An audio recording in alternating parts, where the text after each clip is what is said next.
مردوں کی نہیں ملتی. ہم تو ٹیڑھے میڑھے کپڑے پہن کے گھر میں بیٹھے ہوتے ہیں, نہ بال بنے ہوتے ہیں, نہ پرفیوم لگی ہوتی ہے, نہ ہمارے کپڑے پھٹی شارٹس یا وہ لوور پہن لیں گے, کوئی ٹیڑھی میڑھی کوئی شرٹ پہن لیں گے. اللہ رحم فرمائے ہم تو مسجد بھی اس میں ہی چلے جاتے ہیں. ابھی پڑوس میں بھی جانا ہو تو کپڑے سیدھے کر کے جاتے ہیں, ملہ کے گھر جانا ہو تو ایسے چلے جاتے ہیں. تو بھائی آپ کی بیوی اگر آپ چاہتے ہیں کہ خوبصورت لگے آپ کے لیے, تو وہ بھی تو چاہتی ہے میاں جی خوبصورت لگے, ان کو دیکھ کے مجھے محبت آئے, ان سے پیار آئے ان کے اوپر. تو اپنے آپ کو گھر میں تیار کر کے رکھیں, بال بنا کے رکھیں, پرفیوم لگا کے رکھیں, اچھے کپڑے پہن کے رکھیں, تاکہ آپ کی بیویوں کے لیے آپ اچھے ہوں.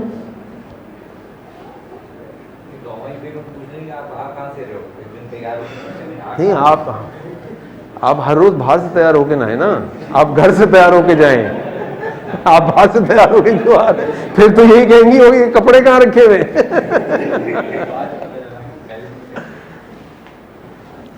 اسے وہ محمد علی کا وہ ڈائلاگ یاد آ گیا بچپن میں. کیا تھا وہ, یہ کہاں بندے کہاں سے آئے, کیا تھا وہ, کیا چیز تھی, کیا, ہاں, کہاں سے آئے یہ جھمکے, کس نے دیے جھمکے. میں بہت چھوٹا تھا ان دنوں, بہت چھوٹا تھا, اس لیے یاد رہ گیا. میری عمر اتنی ہے نہیں ویسے. اسی طرح جو ہمارا سب سے بڑا دشمن ہے اس سے مل کر مقابلہ کرے. ہمارا سب سے بڑا دشمن کون ہے؟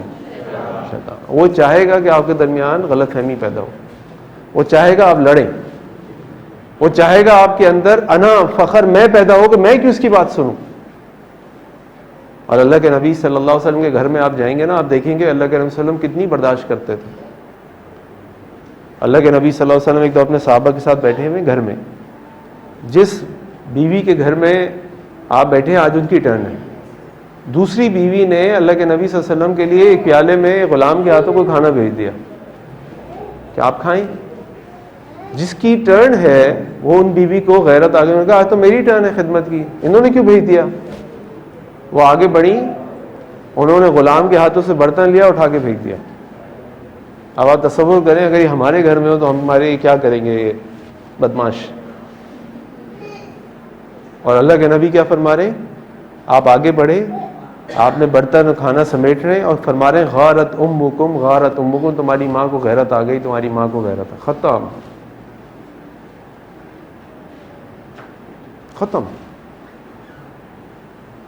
اور ایسے کئی واقعات. اسی طرح ایک دوسرے کی پسند ناپسند کا خیال رکھیں. ان کو جو پسند ہے آپ وہ پہنیں, جو ان کو پسند ہے وہ آپ پہنیں. اللہ کے نبی صلی اللہ علیہ وسلم اپنے گھر تشریف لائے. اما عائشہ نے کہا اللہ کے نبی آپ کے پاس سے مجھے مغافیر کی بو آ رہی ہے. اما حفصہ کے پاس گئے, فرمایا مجھے آپ کے پاس, انہوں نے فرمایا مجھے آپ کے پاس سے مغافیر کی بو آ رہی ہے. مغافیر ایک بو کو کہتے تھے اس زمانے میں, اس علاقے میں. معاملہ یہ تھا کہ اللہ کے نبی صلی اللہ علیہ وسلم نے حضرت زینب رضی اللہ عنہ کے گھر سے شہد پی کے آتے تھے, کیونکہ حضرت زینب کے پاس تھوڑا مال تھا, وہ اللہ کے نبی صلی اللہ علیہ وسلم کے لیے شہد پیش کرتی تھی.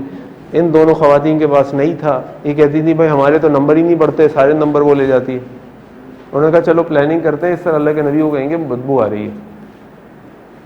اللہ کے نبی صلی اللہ علیہ وسلم جب یہ سنا تو اللہ کے نبی فرمایا میں آئندہ شہد ہی نہیں پیوں گا, چھوڑ دو, تم لوگوں کو پسند نہیں ہے نا, میں شہد چھوڑ دیتا ہوں.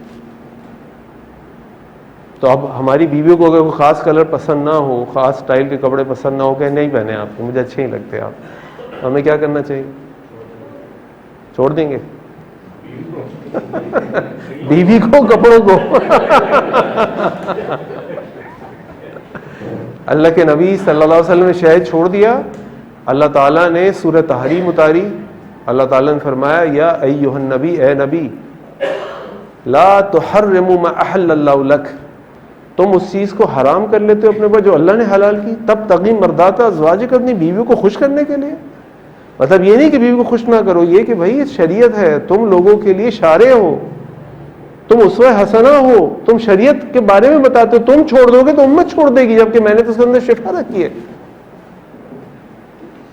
تو اللہ کے نبی صلی اللہ علیہ وسلم کو اللہ تعالیٰ نے اوپر سے احکامات بھیجے, نہیں ایسا نہ کرو, اس لیے کہ یہ اللہ تعالیٰ کی طرف سے حکم ہے, اور جو اللہ کا حکم ہے اس حکم کے اوپر بیوی اور شوہر پہ بات کسی کی نہیں ماننی. اللہ کا حکم اوور رول نہیں ہو سکتا, اللہ کے نبی کا حکم اوور رول نہیں ہو سکتا. بیوی اور شوہر کی بات اوور رول ہو سکتی ہے, لیکن اللہ کے نبی صلی اللہ علیہ وسلم کا حکم, اللہ کا حکم اوور رول نہیں ہو سکتا. یعنی پوائنٹ یہاں پر یہ ہے کہ آپ دیکھیں کہ اللہ کے نبی صلی اللہ علیہ وسلم نے بیوی کے ساتھ یا ان کی مرضی کا کتنا مرضی کے مطابق زندگی گزارنا چاہ رہے ہیں، کیونکہ وہ ہماری بیوی ہے.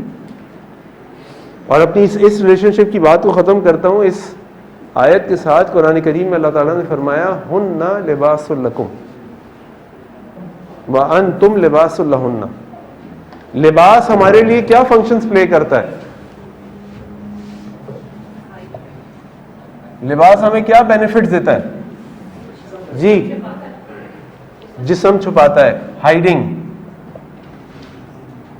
ٹھیک ہے جی. اور زینت، خوبصورتی، زینت، موسمی اثرات سے تحفظ. ویسے ابھی یہ ذکر کر رہے تھے کہ ہماری پروڈکٹس ہر گھر میں ہوتی ہیں. آپ کو پتہ ہے میری پروڈکٹس کیا ہیں؟ پتہ ہے آپ کو کون سی پروڈکٹس ہیں؟ ہم لوگوں کو رات کو اچھی نیند سلانے کی کوشش کرتے ہیں. ہم ہاؤس ہولڈ انسیکٹیسائڈز بناتے ہیں اور ہم یہ کہتے ہیں کہ دماغ کے کیڑوں کے علاوہ سارے کیڑے مار سکتے ہیں. کنگ ٹاکس، ٹھیک ہے، دماغ کے کیڑوں کے علاوہ سارے کیڑے مار سکتے. دیکھا آپ نے ہمارا ایڈ دیکھا ہے والا؟ وہ ایڈ دیکھنے والا ہے. ویسے وہ آپ ذرا کنگ ٹاکس ابھی میں نکال کے دکھاتا ہوں. ویسے دیکھنے والا ایڈ ہے، آپ کو پھر لے بھی لیجیے گا ویسے ہماری پروڈکٹ انشاءاللہ، خیر و برکت ہوگی. اچھا جی. اور دماغ کے کیڑے نہیں، اس کے لیے بڑا ہمارے پاس نہیں، اس کے لیے آپ کو کہیں اور جانا پڑے گا. اچھا جی، کب لباس پہ آ جائیں. لباس پہ ہائیڈنگ، زینت، موسمی اثرات سے تحفظ. اور یہ تو ہو گیا نا، ہائیڈنگ اور فالٹس یا ویکنیسز کہہ لیں، چلے عیب ہو گیا. اور ہماری شخصیت کا اظہار ہے، وہ شخصیت کا اظہار ہے جی، کمفرٹ پہنچاتا ہے جی، کمفرٹنگ. اور ہاں جی اوکے، ہمارے خاندان کو ظاہر کرتا ہے جی، ٹھیک ہے، خاندان کا اظہار، ٹھیک ہے جی. اور ہمارا ٹیسٹ،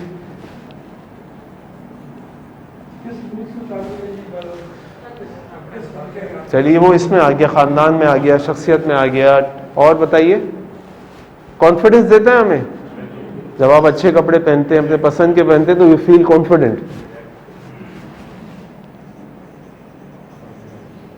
چلیں یہ لسٹ جو ہے نا یہ چل سکتی ہے. یہاں پہ پوائنٹ یہ ہے کہ اللہ تعالیٰ نے اس رشتے کے لیے استعمال کیا لفظ لباس.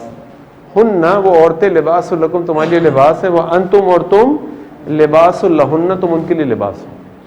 اس کا مطلب یہ ہوا ہے کہ ایک شوہر بیوی نے ایک دوسرے کے لیے یہ رول پلے کرنا ہے، اس کی عیبوں کو چھپانا ہے، دنیا کے سامنے نہیں بتانا. بدترین گناہ ہے جب شوہر یا بیوی ایک دوسرے کے بیڈ روم کی باتیں دوسروں کو بتاتے ہیں، ایک دوسرے کی خوبصورتی کا باعث ہے. یہ میری بیوی ہے، یہ ان کی بیوی ہے، یہ ان کے شوہر ہیں. موسمی اثرات سے تحفظ، یعنی دنیا بھر کی باتوں سے، ساس بہو کی باتیں، رشتہ داروں کی باتیں، نہیں، میری بیوی ایسی نہیں ہے. یہ نہیں کہ ہاں ایسی ہے، یہ کرتی یہی ہے. شخصیت کا اظہار، کمفرٹنگ، ایک دوسرے کے لیے کمفرٹ ہے، سکون کا باعث ہے. خاندان کا اظہار، کس خاندان کے لوگ ہیں آپ، ان کا معاملہ کرتے ہوئے وہ خاندان اپنا ظاہر کریں. جب آپ کسی کے ساتھ کوئی بدتمیزی کرتے ہیں تو اصل میں آپ اس سے بدتمیزی نہیں کر رہے، آپ اپنے ماں باپ کی تربیت بتا رہے ہوتے ہیں کیسی ہوئی ہوئی. تو آپ بتا رہے ہوتے ہیں آپ خاندانی آدمی ہے کہ نہیں، جو آپ دوسروں کو بولتے ہیں تم خاندانی نہیں ہو. اس وقت آپ بتا رہے ہوتے ہیں کہ میں خاندانی ہوں کہ نہیں. وہ ہے کہ نہیں وہ الگ بات ہے. آپ کا ٹیسٹ، آپ کی سلیکشن کیسی ہے. آپ کے بچوں پہ ماں باپ کا پہلا حق یہ ہے، تعلیم نہیں ہے، پہلا حق یہ ہے کہ باپ نے اس کے لیے ماں کیسی چنی ہے. کانفیڈنس، ایک دوسرے کو کانفیڈنس دیتا ہے، ایک دوسرے کی ہمت بڑھاتا ہے. اور اس طرح یہ لسٹ چلتی رہے گی. اللہ تعالیٰ نے لفظ استعمال کیا لباس. یہ جو رشتہ ہے نا شوہر بیوی کا، یہ لباس ہے ایک دوسرے کے لیے. آپ دیکھیں اللہ تعالیٰ کی حکمت اور ڈیپتھ. اگر اس لباس ہی کو صرف سوچ لیں تو ہمیں اپنی بیوی کے لیے، اپنے شوہر کے لیے کیا کچھ کرنا چاہیے اور کیسے سوچنا چاہیے اور کیسے تعلق رکھنا چاہیے. تو یہ ہے ہمارا بنیادی ریلیشن شپ، جو کہ یہ میرج والا ریلیشن شپ ہے. اب ہم آتے ہیں دوسرے ریلیشن شپ کے اوپر. جب اللہ تعالیٰ نے اولاد دے دی اور بچے ہو گئے تو اب بچوں کے ساتھ ماں باپ کا تعلق کیا ہے، یعنی بچوں اور ماں باپ کا تعلق کیا ہے؟ قرآن کریم کے اندر اللہ تعالیٰ نے کئی مقامات کے اوپر اپنی عبادت کے ساتھ ذکر فرمایا ہے اولاد کی تربیت اور والدین کے ساتھ احسان کا. وَوَصَّيْنَا الْإِنسَانَ بِوَالِدَيْهِ إِحْسَانًا وَقَضَىٰ رَبُّكَ أَلَّا تَعْبُدُوا إِلَّا إِيَّاهُ وَبِالْوَالِدَيْنِ إِحْسَانًا. یعنی سورہ بنی اسرائیل کی آیت ہے، اس میں اللہ تعالیٰ فرما رہے ہیں کہ ہم نے فیصلہ کر دیا، تمہارے رب نے فیصلہ کر دیا، اللہ تعبدوا الا ایاہ، تم اللہ کے علاوہ کسی کی عبادت نہیں کرو گے. وبالوالدین احسانا، اور والدین کے ساتھ احسان کرو گے. دونوں کو ساتھ جوڑ دیا. اب علماء نے اس پہ غور و فکر کیا کہ دونوں کو ساتھ کیوں جوڑا، ان دونوں کے اندر کیا کامنالٹیز ہیں، کیا چیزیں ایسی ہیں جو مشترک ہیں. تو آپ بتائے گا کوئی مجھے کہ ان دونوں کے اندر کیا چیزیں مشترک ہو سکتی ہیں؟ بچوں کو پالنا. اللہ بچوں کو پالتے، ہر انسان کو پالتے. میں ایک مثال دیتا ہوں آپ کو. اللہ ہمارے خالق حقیقی ہیں اور والدین ہمارے خالق مجازی ہیں. اللہ نے ہمیں تخلیق کیا، لیکن اس دنیا میں تخلیق میں آنے کے لیے ہمارے والدین ہماری اس تخلیق کا ذریعہ بنے. تو حقیقی خالق تو اللہ ہیں، لیکن خالق مجازی جو ہیں وہ ہمارے والدین. کہ ہم ان کے ذریعے سے، جو اللہ تعالیٰ نے ایک انسانیت کو آگے بڑھانے کا پروسیس بنایا ہے، اس کے ذریعے سے ہم اس دنیا میں آئے. تو اصل خالق اللہ ہے اور والدین مجازی ہے. اسی طرح رب، حقیقی رب اللہ ہیں، لیکن رب مجازی والدین. اللہ نے ہوا کو بنایا، اللہ نے غذا کو بنایا، اللہ نے بارش پیدا کی، اللہ نے سورج چاند پیدا کیے، اللہ تعالیٰ نے زمین سے چیزیں نکالی، سب پانی کو پیدا کیا. اس کے بغیر سسٹیننس ہے نہیں. تو رب کون ہوا؟ پالن ہار، پالنے والا. اللہ ہم کو پال رہا ہے. یہ ساری چیزیں اللہ نے ہمارے لیے پیدا کی. لیکن یہ ساری چیزیں ہوں اور ایک بچہ دنیا میں آ جائے تو خود سے پل سکتا ہے؟ کون اس کے منہ میں کھانا ڈالتا ہے؟ کون اس کو فیڈ کراتا ہے؟ کون اس کو کپڑے پہناتا ہے؟ کون اس کو صاف کرتا ہے اس پانی کے ذریعے؟ والدین. تو خالق حقیقی، خالق مجازی، رب حقیقی، رب مجازی. پھر دنیا میں سب سے زیادہ ہمیں اطاعت کا حکم جب انسان ہے تو کس کی اطاعت کا حکم سب سے سپریم ہے؟ اللہ. اور انسانوں میں سب سے زیادہ کس کی اطاعت کا حکم سپریم ہے؟ لیکن صرف میں اپنی بہنوں کی کو سمجھانے کے لیے بتاؤں کہ جب کوئی عورت کا نکاح ہو جاتا ہے تو اب اس کی جو گارڈین شپ ہے، اطاعت والدین سے نکل کر شوہر کی طرف چلی جاتی ہے. یعنی اب شوہر کا حق زیادہ اطاعت کے لیے والدین سے، عورت کے لیے جو شادی شدہ ہے. عام حالت میں انسانوں میں سب سے زیادہ اطاعت اگر ہمیں کسی کی کرنی ہے جب تک خالق کی نافرمانی نہ ہو رہی ہو، وہ ہمارے والدین ہیں. لیکن عورت جب لڑکی سے بیوی بن جاتی ہے تو پھر اس کی اطاعت جو ہے نا وہ والدین کے بجائے شوہر پہ چلی جاتی ہے. تو سب سے زیادہ اطاعت کا حق اللہ کا ہے اور بندوں میں اطاعت کا حق والدین کا ہے. اس کے بعد سب سے زیادہ شکر کرنے کا حق کس کا ہے ہمارے اوپر؟ کس کا شکر ہمیں سب سے زیادہ کرنا ہے؟ اللہ کا. اور بندوں میں والدین کا. اس سے زیادہ احسانات کسی کے نہیں ہیں، چاہے کتنے ہی والدین کیسے ہی ہوں، اس سے زیادہ احسانات کسی کے نہیں ہیں. اس کے بعد سب سے زیادہ ناشکری انسان کس کی کرتا ہے؟ اللہ کی کرتا ہے. سب سے زیادہ ناشکری اللہ کی ہم کرتے ہیں. ہمیں تو یہی نہیں معلوم کہ اللہ کی نعمتیں کتنی ہیں ہمارے اوپر. اس لیے اللہ تعالیٰ فرماتے ہیں وَإِن تَعُدُّوا نِعْمَتَ اللَّهِ لَا تُحْصُوهَا. تم اللہ تعالیٰ کی نعمتوں کو گننا چاہو تو گننا تو چھوڑ دو، تم سوچ بھی نہیں سکتے تمہارے اوپر اللہ کی کتنی نعمتیں ہیں. اور سب سے زیادہ ناشکری انسانوں میں انسان کس کی کرتا ہے؟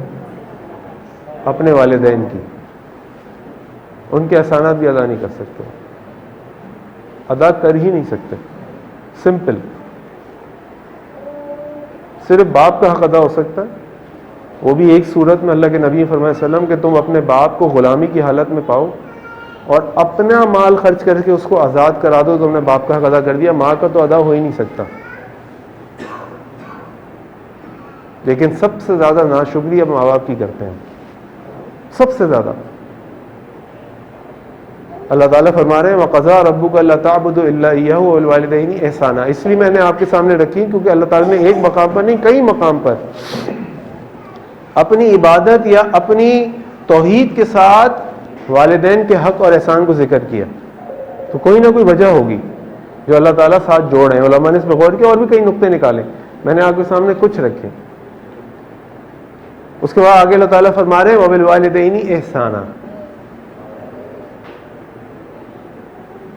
وَقَضَىٰ رَبُّكَ أَلَّا تَعْبُدُوا إِلَّا إِيَّاهُ وَبِالْوَالِدَيْنِ إِحْسَانًا. اب ہم آتے ہیں احسان کی طرف. احسان کیا ہے؟ احسان، اردو کا احسان عربی کے پہلی بات احسان میں فرق ہے. اردو کا احسان یہ ہے کہ آپ کسی کو اس کے حق سے زیادہ دیں، احسان کر دیا آپ نے. اس کا حق نہیں تھا، آپ نے کر دیا، احسان ہو گیا، میرے منہ سے بن گیا. عربی میں احسان یہ نہیں ہے. عربی میں احسان یہ ہے کہ کسی کے ساتھ خوبصورتی سے، بہترین انداز سے اور بہترین طریقے سے، اور بھی کئی معنی ہیں اس کے کہ آپ اس کے ساتھ معاملہ کریں. اللہ تعالیٰ فرما رہے ہیں والدین کے ساتھ جو معاملہ کرنا ہے نا وہ بہترین انداز سے کرنا ہے، بہترین انداز سے کرنا ہے. وہ ایسا انداز ہو کہ جو بہترین ہو، ایسا انداز ہو اس سے بہتر ممکن نہ ہو. یہ نہیں کہ بس کر لیا، ماں باپ کو کھلا دیا پلا دیا، کوئی بات کہہ دی سن لی ختم، نہیں، بہترین انداز. آگے آپ دیکھیں اللہ تعالیٰ فرما رہے ہیں اما یبلغن عندک الکبر احدہما او کلاہما. یہ آیت میں ہم پڑھ کے نکل جاتے ہیں کہ جب ماں باپ بڑھاپے کی حالت میں ہوں ان میں سے تم ایک یا دونوں کو پاؤ، لیکن یہ بڑا کی سینٹینس ہے اور اس کی سینٹینس کے اندر کبر کا ورڈ کی ورڈ ہے. اس ورڈ کو آپ سمجھ لینا پورا پیراڈائم شفٹ ہو جائے گا. کبر کیا ہے؟ کبر کسے کہتے ہیں؟ مجھے کوئی بتائے گا کبر کسے کہتے ہیں؟ کبر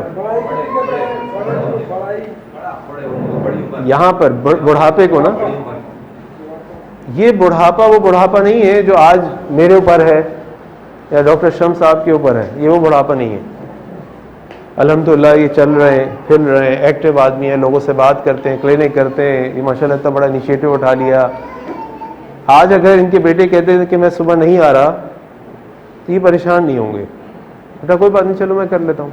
ایسے ہی ہے نا صاحب، آج تم نہیں آ رہے کوئی بات نہیں، میں کر لوں گا. تمہارا موڈ نہیں ہے، تمہاری طبیعت ٹھیک نہیں ہے، تمہیں کوئی بہت امپورٹنٹ کام آ گیا ہے، مجبوری ہے. یہ کبر نہیں ہے. کبر یہ ہے جس حالت میں اس وقت میرے والد صاحب ہیں، ان کو برین ہیمریج ہوا ہوا ہے، رائٹ ہینڈ پیرالسس اٹیک ہوا. ان کی رائٹ ہینڈ کی انگلیاں نا گرپ نہیں کر سکتی کسی چیز کو، اور وہ میموری اپنی لوز کر گئے. ان کی شارٹ ٹرم میموری ختم ہو گئی، لانگ ٹرم میں کچھ چیزیں رہ گئی ہیں. اب اگر ان کو کھانا کھانا ہوتا ہے تو کسی کو کھلانا ہوتا ہے کھانا، وہ خود نہیں کھا سکتے کیونکہ ان کی انگلیوں کی گرپ نہیں ہے. ان کو اگر ڈاکٹر کے جانا ہوگا تو کوئی نہ کوئی ہم میں سے بھائیوں میں سے لے کر جائے گا. خود سے نہیں کہہ سکتے کہ بیٹا مجھے ڈاکٹر کے جانا ہے، وہ میں تو گاڑی چابی دینا، باہر نکلے گاڑی کھڑی ہے، گاڑی چابی لی، گاڑی میں بیٹھے، گاڑی چلائی، ڈاکٹر کے آخان پہنچ گئے، کہیں بھی پہنچ گئے. ہاں بھائی مجھے ڈاکٹر کو دکھانا ہے، یہ لو پیسے، ہاں بھائی ڈاکٹر صاحب یہ مسئلہ ہے. یہ نہیں کر سکتے وہ. ان کو ڈاکٹر کو دکھانا ہے تو ہمیں بتانا ہوگا. یہاں بتائیں گے بابا آج آپ کا اپوائنٹمنٹ ہے. پھر ہم ان کو گاڑی میں بٹھائیں گے، ان کو دروازہ کھول کے پہلے بٹھائیں گے آہستہ آہستہ، کیونکہ وہ بیٹھ نہیں سکتے ہماری طرح. ان کی ٹانگ اٹھا کے سیدھی باہر ہوگی، اٹھا کے اندر رکھیں گے تاکہ وہ آرام سے بیٹھ جائیں. اس کے بعد ان کو شعور نہیں ہے اس وقت، تو ان کی جیب میں کوئی والیٹ نہیں ہے، کوئی کریڈٹ کارڈ نہیں ہے، ڈیبٹ کارڈ نہیں ہے. ہم ان کو ہاتھ پکڑ کے گاڑی سے اتاریں گے، پھر چلاتے ہوئے لے کے جائیں گے ڈاکٹر کے کلینک پہ، جا کے فیس دیں گے، ہم دیں گے، وہ نہیں دے سکتے. اس کے بعد وہ بیٹھیں گے، پھر ہم کہیں گے بابا اٹھیے، اب ڈاکٹر نے اندر بلایا ہے. پھر ڈاکٹر سے بات کرنی ہوگی تو وہ پوری طرح بات نہیں کر پاتے، ان کی آواز الفاظ سے ادا نہیں ہوتے. تو ہم ڈاکٹر کو بتائیں گے بابا یہ کہہ رہے ہیں، بابا کوئی پرابلم ہے، بابا یہ فیل کر رہے ہیں، صاحب کیا دوائی دیں. یہ کبر ہے. اور اس کبر کی کیفیت اتنی ٹچی ہے اور اتنی سینسٹیو ہے کہ دیکھیں آج میرا بیٹا اگر مجھ سے کہنا کہ بابا ہم سوری میں سو رہا ہوں یار، میں نہیں کر سکتا، آپ خود دیکھ لیں، میں وہ ٹھیک ہے یار چلو یہاں سے جاؤ میں کر لوں گا. آج وہ یہ نہیں کہہ سکتے. یعنی ایک ٹائم تھا جب میں ان پہ ڈپینڈنٹ تھا. میں ان سے کہتا تھا بابا اسکول چھوڑ دیں، بابا مجھے چیز دلا دیں، بابا مجھے اسٹیشنری چاہیے، بابا مجھے دوست کے گھر جانے چھوڑ دیں، بابا مجھے ایڈمیشن لینا ہے، ایڈمیشن کرا دیں. ہاں بابا وہ مجھے ڈاکٹر کے لے کے جاتے تھے، وہ مجھے دوستوں کے چھوڑ کے باہر ویٹ کر لیتے تھے.